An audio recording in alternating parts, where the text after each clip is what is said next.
All right, hey guys, Michelle here from God's Little Acre. We were live, and I wanted to kind of just show you the beehive as it is, as they are going. I need to move out of the way. I actually want to move this camera out of the way because of the directions, which you can't see. Sorry, hang on, let me move this so you guys can see a little bit better.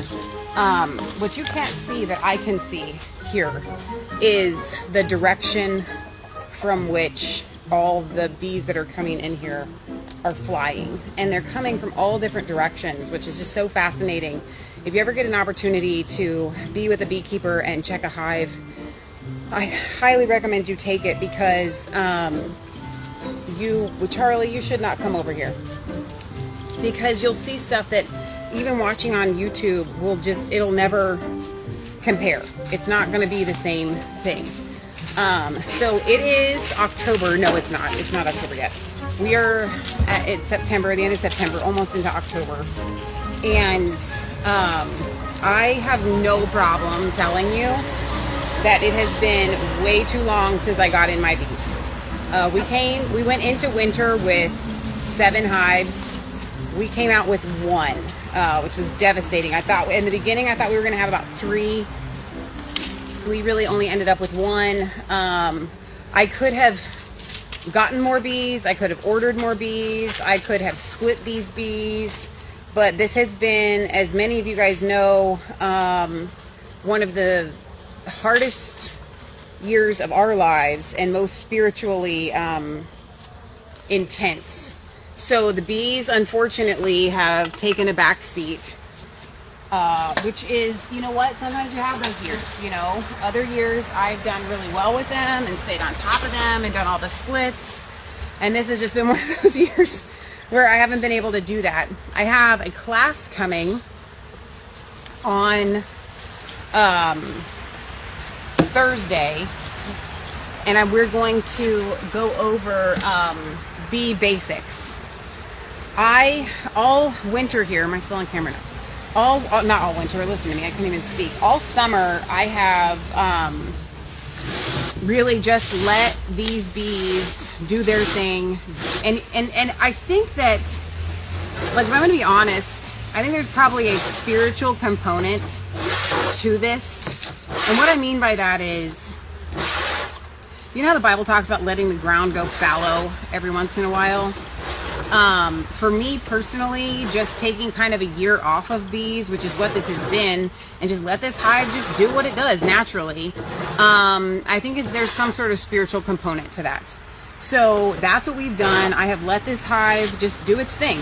I've not bothered them. I've not got in them. I have only gotten in this hive probably 1 time this year. I'm supposed to get in it every few weeks. Just kind of lift the lid, check, whatever.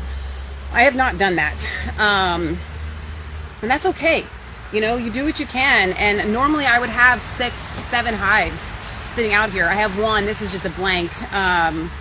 It's empty. I'm going to check it in a minute, but I'm going to get in these guys first. The reason why I'm getting in them is because I've got this class coming on Thursday of 21 middle school age children. And we're probably not going to get in the bees. I'm going to clear out, you guys, what you can't see is that there's a lot of weeds that have grown up around in this area. I'm going to come here today when I sign off of here, and I'm going to mow and weed whack it and just make sure that you can see the hives really well, so that the class can come. And I don't know how much I'm actually going to get in the beehives tomorrow or Thursday, because I don't want anybody getting stung, but we'll come out here and we'll look at them and we'll talk about a lot of things, and I think we're going to go ahead and feed them. But before I did the class, I was like, I need to just go check on them myself. I need to see how they're doing, which I know they're doing good. It was really interesting. Leah and I went and, Leah, you can mow over here. This is all red Shih Tzu, which would be good for the pigs. If you want, you don't have to. I can. I'm going to. I'll weed whack over here, but I'm live right now. That could all be mowed. Be good food for the pigs. Leah and I went and played frisbee golf yesterday, and she's like, "Oh my gosh, I smell bees like out in the woods, right?" Well, what she was smelling, and if you've never kept bees or been around anybody that keeps bees, it's one of the most fascinating things Does everybody know, look, I'm already in like class mode. Raise your hand if you know what goldenrod is. Goldenrod is that, the weed that comes out in fall that makes your life miserable, but it is one of the best seasons for honeybees.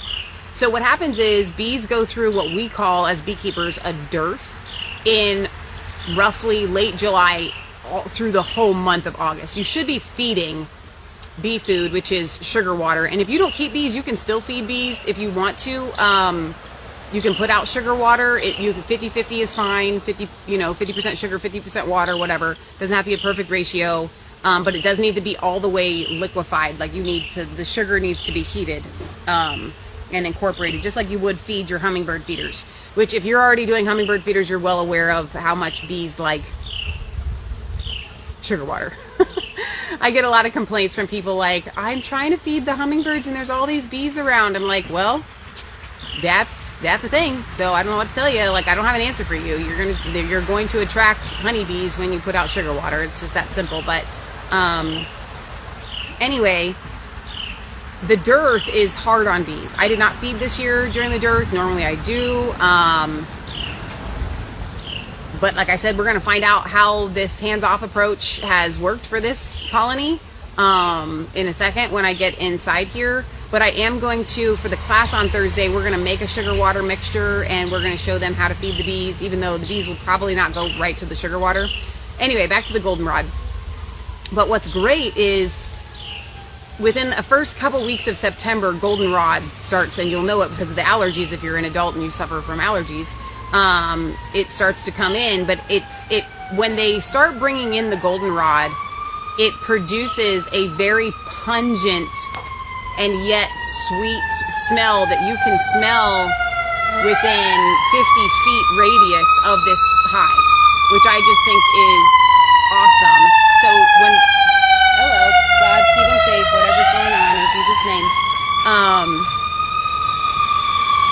We knew that we had come across a wild hive somewhere because we could smell it. And I told Lee, I said, it's interesting. You're not really smelling the bees, although you're smelling that goldenrod that is coming in. So without further ado, because I haven't been in these bees, I'm going to go ahead and do a little smoke, little puff underneath. And then I'm going to crack open this lid, give them a little smoke. Again, this is kind of a good practice for my class. Let me move this camera so you can see me a little bit better. You're going to get the Michelle class version. So, honeybees have males. Not nearly as many, and I don't know the percentage. And actually, there's not a set percentage because each hive is different, of what we call drones versus worker bees. All worker bees are female. And they call it cracking open a hive because it makes this kind of cracking noise. I'm all over the place on my thoughts here, but for those of you that don't know, bees use what I like to refer to as a caulking all over their hive. It's called propolis, and it comes from the resin of trees. And it is highly effective. So when we talk, if you ever hear a beekeeper talk about cracking open a hive, sometimes that resin is like hard and it makes a cracking noise. So you just do a little puff of smoke inside. You don't have to. Sometimes I do it without smoke at all, but because I haven't been in them at all this year, I'm just going to give them a little bit of smoke. Kind of calms them down. Really, I don't like it because what it does is it sets off an alarm system that says there's a fire. Let's all start gorging ourselves because we have to, on the honey that's here, because we're going to have to pack up and leave. All right, so the first thing I'm noticing is a gigantic amount of small hive beetle, which I hate. We hate them, we hate them, we hate them. I try to do the bees a bunch of favors. We start to kill them. I don't know if I have any Swiffers inside. If I do, I can put Swiffers. I do have some small hive beetle traps that I can put out here. There's honeybees up here. They're probably trying to kill the small hive beetle. They're just an annoyance. They're not as bad as the mites are, but we definitely have a lot of small hive beetle here. because I'm not going to be harvesting honey off of these bees this year, I might just buy a treatment and just treat for small hive beetle. It's the easiest thing to do if they're this bad, and they are. I wonder if I can get the camera a little bit closer. I want you guys to be able to see this. Let me move this over here and just put this. Oh, my foot's so when I set this here, I'm going to try to put this camera, like, I can't see in the sun very well. Okay, I don't know, that's good. I think that's probably good. I would say let me know in the comments, but I can't really see the comments. So, we've gotten rid of a bunch of small hive beetles here. Just smash them. What I'm seeing immediately is how much they have built this hive out on this second box, which means that they're probably doing pretty good. It's not a guarantee, because it could just mean that they've moved from the basement up top. So we're going to open them up and we're going to find out what's going on underneath the hood. I'm probably not going to do this for the class, only because I don't want a bunch of bees flying out. I'm going very slow because I can tell that they've built out and attached all of this to this. This is a very, very, very healthy hive. Very extremely healthy hive. I'm more curious than checking on any of this stuff as to what's going on underneath. For the sake of not disturbing them, and I don't want to disturb them, I'm gonna leave this intact. What I am slightly frustrated about is I didn't realize that my spacer is not actually spacing. I like to give them especially this time of year, a little bit of the vent at the top. This spacer has propolis all over it. This is that propolis I was referring to. I'm going to move that so that they will have a little bit of space, although they have glued this. They're probably, maybe I won't. You know what? Bees knows best. We're going to leave it. I'm not going to give them a space. They're doing well. I'm not going to mess around. But what I am going to do is very, very carefully close this back. I don't need to get in any of these, and I'm going to tell you why. Because I can see right at the top that they are filling this with honey. Hang on, I'm thinking out loud. You know what? I'm changing my mind on the fly. This is what it is like to be a beekeeper. There's all these different options, all these different things you can do. They do have some extra space on the side here that they could be using. They're not like totally not, you know, with enough space. It's really too late in the season to do a split for my liking. Probably not for other beekeepers, because they're doing so well. I don't want to mess anything up. But I am thinking about giving them another box. So I'm going to check out this box that I have here and see if it's completely riddled with, oh, ants. Yuck. Holy cow. There's a whole ant colony living here. What I hate about the ants, if I'm being honest, is they get all over you. And the beauty is, the reason why the ants make the colony right next to the honeybees is they can just go rob from next door and get whatever they need. There are so many ants in here. Again, I haven't checked it all year. I'm not mad at myself. I'm not upset. I had to give myself grace. So let's do this, because I'm going to end up moving this whole box over here, this ant colony, far, far away. Okay, that's not that far away, but because I'm going to take care of this without getting too many ants all over myself. All right, we're going to deal with that in a little bit. Yeah, I think I need to learn a lot of those frames anyway. Okay, so I want to check. What I want to do is I want to check this box underneath and see if we need to either invert. I'll probably end up inverting the box, is what I'm probably going to do. Normally I would be setting this right here, but there's so many ants. I don't want a bunch of ants getting in my box here. Again, this is stuff that I would have been on top of and I would have taken care of already this season, but I had to, you know, there are things that are super important in life, family being one of them, and spiritual warfare being another. And so the bees, you just kind of trust God and say, hey God, they're yours. I pray that you take care of them.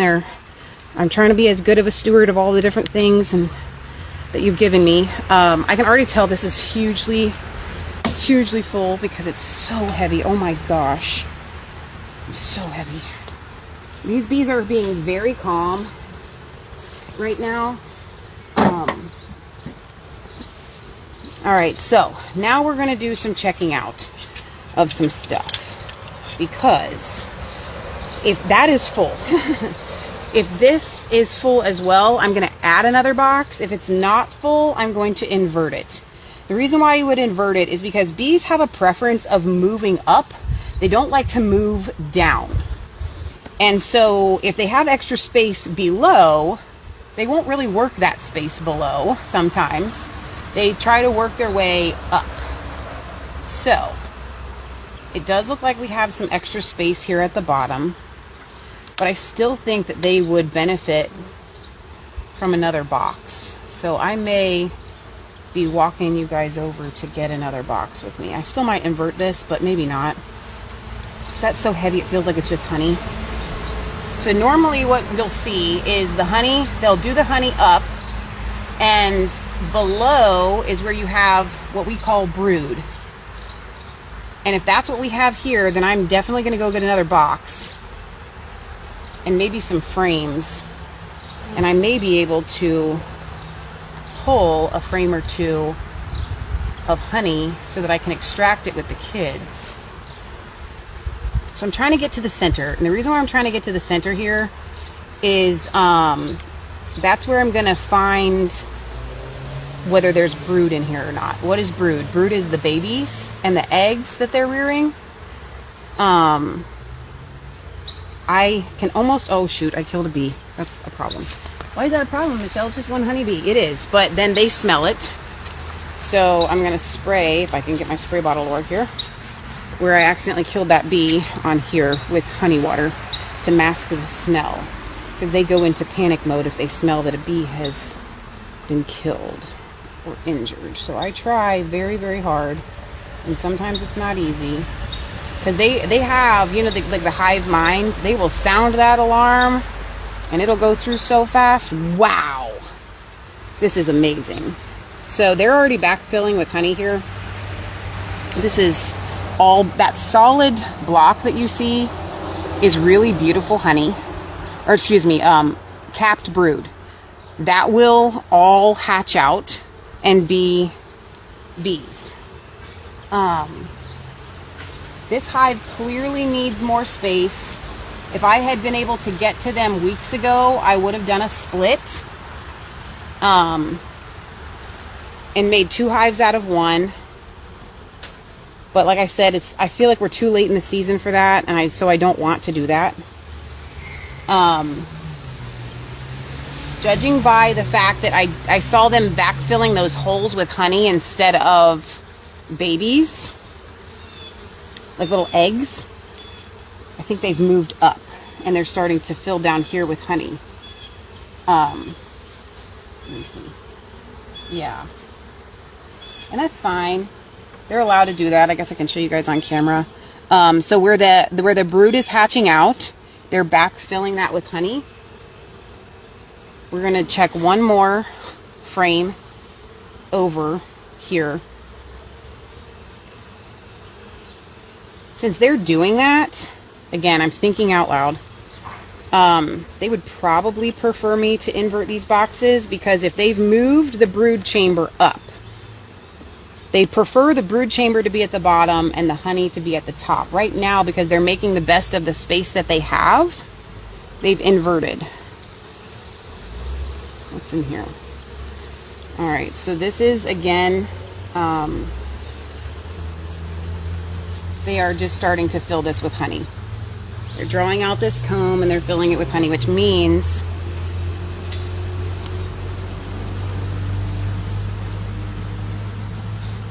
okay, so what I'm going to do now, very carefully, And I've already got some bees that are getting angry at me. So what I like to do when the bees get angry at me is spray some of this sugar water that has essential oils in it to kind of calm them down, mask the smell, mask the alarm. They're actually not getting too upset. So this is a very slow process that I'm doing. You want,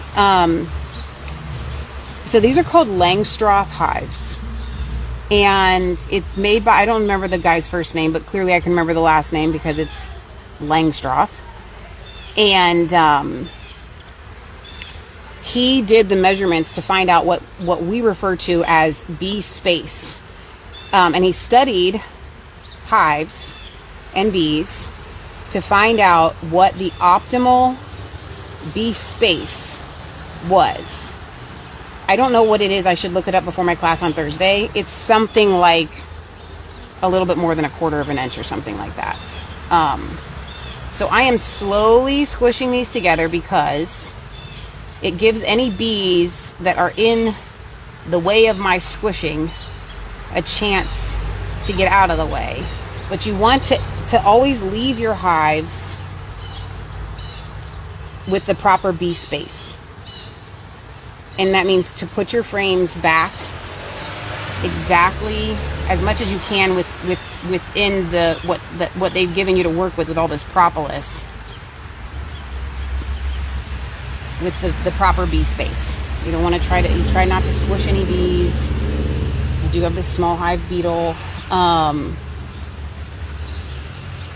This hive is getting crazy with the propolis, and I think the reason for that is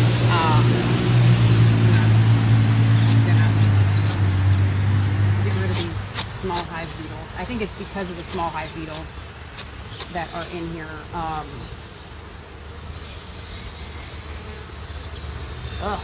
This frame is just riddled with them. So here's what we're gonna do. We're gonna go grab another frame. Oh, so I just got stung. That's fine. So you guys are gonna go on a trip with me. Are you ready? You ready to go on a trip with me? And I am probably gonna treat for small hive beetle in this hive because it's pretty bad. So the propolis would be heavy propolis would be to try to keep all foreign entities out, right? So the ants next door, the small hive beetles, hi Star, and so on and so forth. So that's what the heavy propolis is for them. Really, Charlie? Hi, Charlie. He dug himself a nice, big, cool spot to be. So I feel bad that I haven't been able to help them out in that regard, but they've been doing what they need to do. And that's what bees will do. And the hive is clearly thriving. So we're going to get a fresh frame to replace that frame that's got all those small hive beetles in it. And I'm going to get a box to add on top. I'm probably not going to invert those boxes like I thought about, only because this season has been a hands-off approach, which for this hive is doing, it's causing them to thrive, and I want that for them. I want them to thrive. So we're gonna grab this box here, which looks fine. Oh, this is upside down. No wonder it looks weird.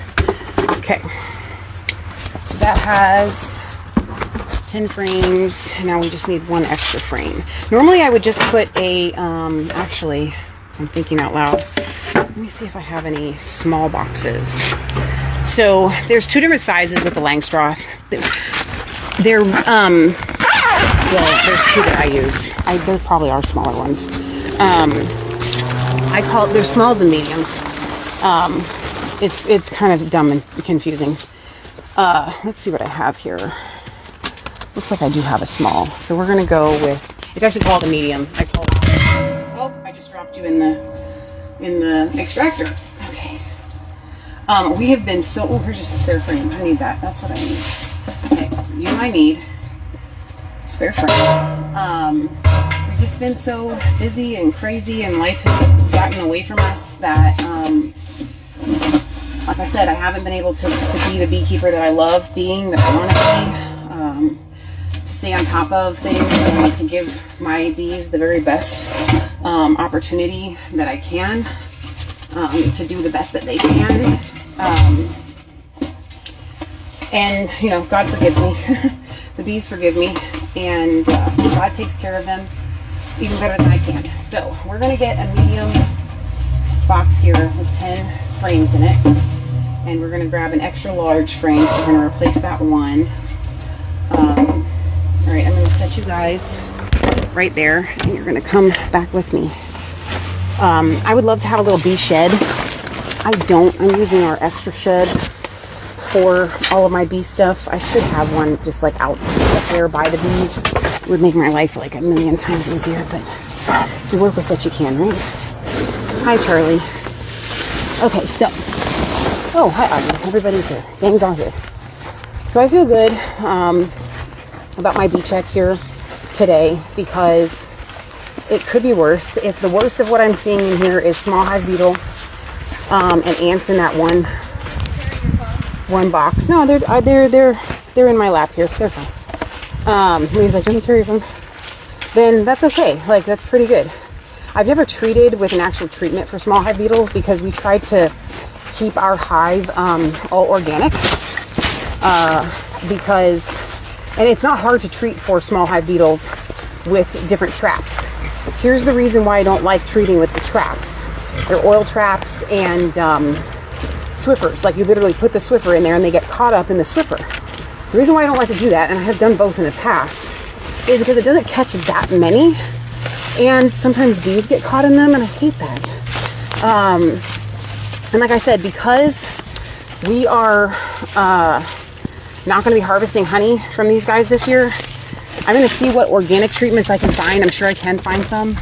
And because of the amount of small hive beetle that I saw, I need to just do something quick. Oops, did I press a button? Oops, hang on. I'm going to turn the phone around. Hang on, wait a minute. Ah, wait a minute. Hang on. Let's see. Nope, stop. Okay. There we go. I did. I pressed a button trying to put you back in this little carrier here. Okay, so now you're watching Bee Television with Michelle. So here's what we've done. I pulled that one frame that had all those beetles on it, just got rid of it all together, and we're going to add a frame that is completely empty.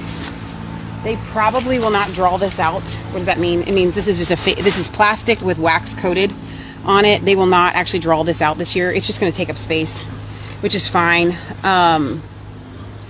You want 10 frames across. You can give them more space. They've got spacers to make it 8 frames across, and then they'll draw the honey out a little bit thicker. I don't like to do that. I've never done that. I think that's dumb. If any beekeepers are out there and they do that, I did not mean to offend. All right, everybody is super calm right now. Like, this is great activity. And the reason, I believe the reason why they're calm is twofold. Number one, I've never been in them before. They don't know, you know, this lady's whatever. Man, there's so much honey in here. Like, we really should, I really feel like I should pull a frame or two of honey, because that's so, but I also would like for them to be, like, I don't need to, oh, did I kill somebody? Did I kill you? I'm sorry if I did. Apologize. This is so heavy. This is probably 40 pounds, at least, of honey. I don't have any problem taking some frames. We probably should see what's going on in one of these, just for the sake of saying we did before I add that extra box, because I have this, I didn't see any babies down below, so if we don't have any babies, it's possible she stopped laying this early, but I doubt it. It's possible she stopped laying this early, because she starts to cut food supplies, and not cut food supplies, I just misspoke. I'm still trying to process what I want to do here. She starts to not lay so that the numbers die off in this hive. That is standard operating procedure for going into winter. But this hive is super healthy. I cannot imagine anything has happened to them that is untoward. So we're gonna go with everything is fine. I'm starting to draw this out and put honey in it, and that's a short frame that I added. You can see where they actually added this. I didn't know this was in here. There's so many hive beetles in here. Holy cow. All right, let's see.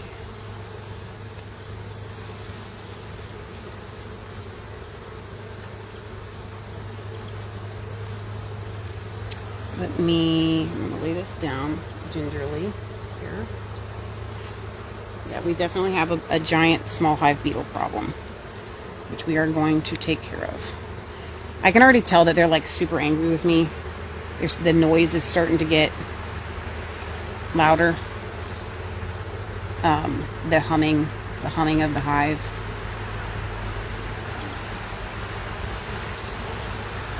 That is full. Ow. I just got stung through my glove. That's all right. They've not capped this side, but they've capped the other side. So I'm going to put this back in here. I'm just going to give them more space, I think. I could pull a frame or two.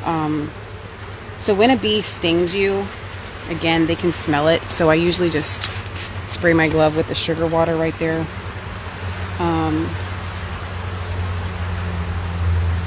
I'm not that beekeeper that like keeps a super strong face. Like I don't mind getting stung. I don't. But if I get stung, I'm gonna tell you like, oh, I got stung. All right, so I'm gonna try this. I've never actually tried this before. This came with a recent strainer kit that I bought. This is just a hive frame pulling tool. I don't like to. I like to do it the way that I do it, but because there's so much propolis, we're gonna see what happens. All right, so I am seeing where there used to be brood. Let's see if I can show you this. This arched area here. Oh, shoot. Sorry, guys. See, now I wasn't able to turn that right because I wasn't holding it right. This is all capped honey on the side. They're backfilling with this. This will be capped soon.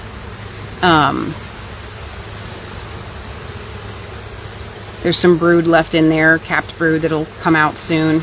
Then they're backfilling with honey. They are doing so good in their preparations for winter, I believe. Again, like I said, because we're taking a hands-off approach this year, I am on the fly making these decisions while you're here with me. I am not going to do anything but add another box and give them more space. I thought about it. I thought about pulling some frames for my class on Thursday so we could extract some honey.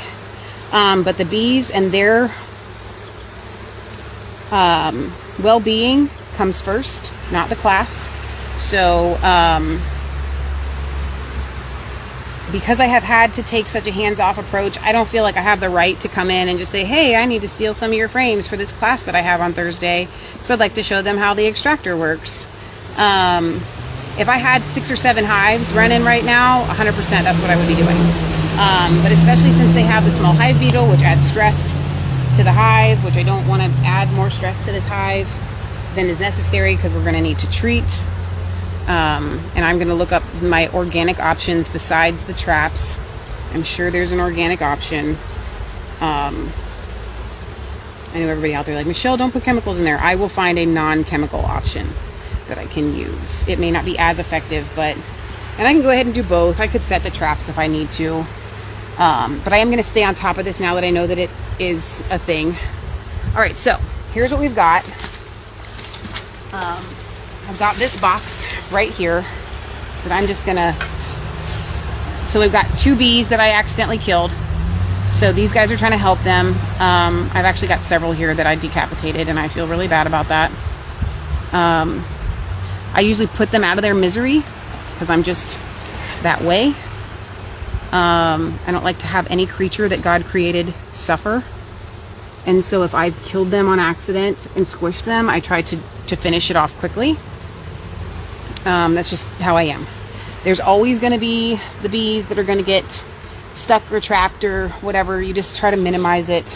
So I try to, when I add the box, I'm at it very slowly. I'm adding it on an angle. Okay, I don't know if you can see that very well because of the way that I've got you guys set up. And then I'm just going to slowly pivot it on so that it gives any bees that are there a chance to move. Okay. All right, so let me tilt you guys forward, back up again a little bit so you can see a little bit better. I've got one frame here that's sticking up that I need to move. I'm going to do a check just to make sure that I don't have any on this one drawn out frame that I have, which is really great because if they do want to start immediately adding honey that they're pulling in to this, they can. I do not see any traces of, I got mud daubers, but not any traces of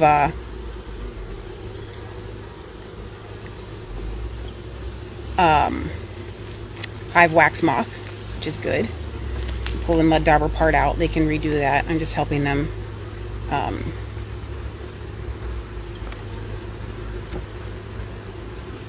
the problem with keeping drawn out frames, there's a hive beetle in here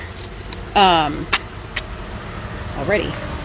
But the problem with keeping drawn out frames is you run the risk of having wax moth. And wax moth is the worst. It's just awful. I've lost whole hives to it before. All right, so we're gonna put our bee space perfect and move everything centered like this. We're gonna count, make sure we have 10 frames. Come on. 1, 2, 3, 4, 5, 6, 7, 8, 9, 10. Okay, we have 10 frames. We have now given them extra space. I am going to put this spacer on to give them a little bit more ventilation there. I don't know if you can see that. That's the little spacer that I'm putting on. Now we're going to put on what we call the inner cover. Problem is I have all these bees on here on this wax.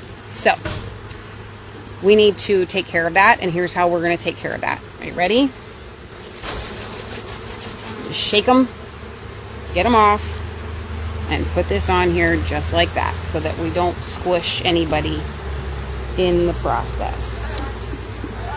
Shake, shake, shake, shake, shake. Doing it again because I want to make sure anybody's rescued. All right, so we also have hives, or have bees up here with our small hive beetles running around here. They're trying to get them and sting them, and so am I. So, like I said, we're going to treat. We're going to do something. I'm not going to do it right this second, but we are going to do something about it. There's another hive beetle. Squish, squish, squish. Get your thumbs ready. That's what the beekeepers, my beekeeper mentors always told me. Get your thumbs ready as soon as you open a hive to be ready to smash what might be under there. Like one of these hive beetles right here. Alright guys, so let me pull you away into the shade so I can finish my little bee talk to you guys, and we can also are we in the shade? Yeah, okay.